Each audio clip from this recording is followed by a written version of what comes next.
Ito po mga kalbularyo, meron tayong titirahin na isang Honda Civic automatic transmission. So ang main concern lang po ng may-ari nito mga kalbularyo ay pag naka-drive na tayo or nasa reverse tayo ay biglang mag-ana-ana. Yan, ana-ana oh. So ngayon po mga kalbularyo ay titingnan natin kung ano ang problema nito. So ngayon po mga kalbularyo, nang na-drive test ko na ngayon ay parang pag tumatakbo ay parang mag ganon-ganon.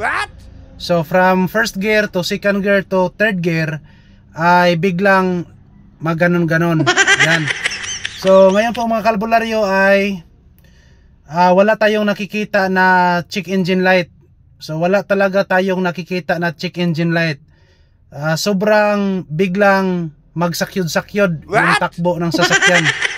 So ngayon po ay wala na tayong ibang titirahin. Diretso na po tayo sa transmission solenoid. Titingnan natin doon kasi kadalasan pag ganitong problema, straight to the point na po tayo dito. Diretso na po tayo sa transmission solenoid. Okay, alright, here we go. Ito po ang tinatawag nating transmission solenoid. Yan.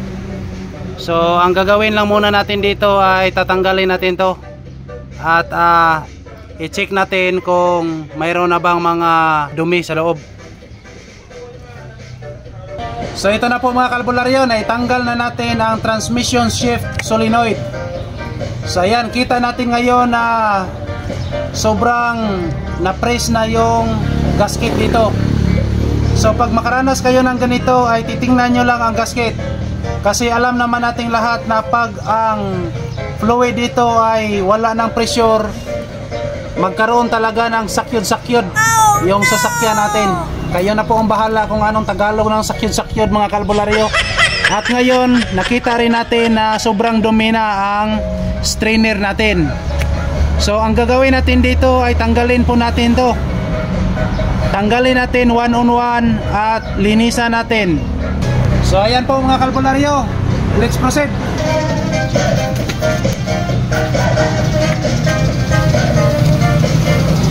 So ayan po mga kalbularyo, malinis na.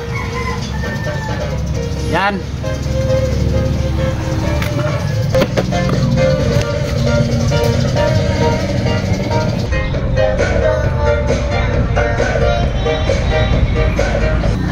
So ang ginawa lang natin ay nilagyan lang natin ng Vitagre or yung mga sealant. Siguraduhin nyo lang na hindi masyadong makapal yung sealant na ilagay nyo, baka matakpan tong butas na to. Okay, balik na natin ikabit. Let's go, let's go, let's go. So ayan po mga kalbularyo, ay kinabit na namin yung solenoid. Huwag nyo na lang intindihin yung mga music natin kasi pista dito sa amin at sobrang ingay. Pero at sa ganon ay patuloy pa rin kaming nag video para naman mayroon kaming may share sa inyo. Ayan po. Ayan, naikabit na natin. At ngayon titingnan natin, i-try nating ipatakbo ang sasakyan. So observe po tayo mga kalbularyo kung may kaibahan na ba pagkatapos na nating nalinisan ang transmission shift solenoid. Ayan po, try nating patakbuhin ang sasakyan.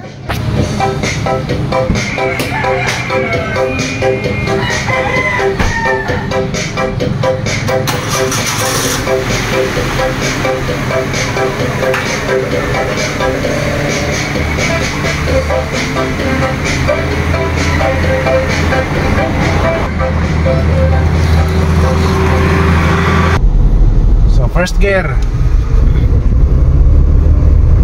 So ayan po mga kalbularyo, sobrang smooth na ang shifting nya.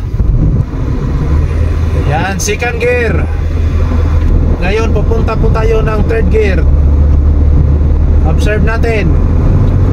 Ayan po. So ayan, naka third gear na po tayo ngayon at wala nang kiyod-kiyod.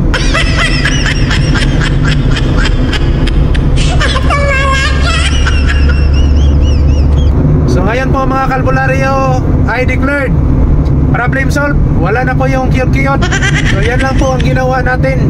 To God be all the glory. Thank you, thank you, thank you.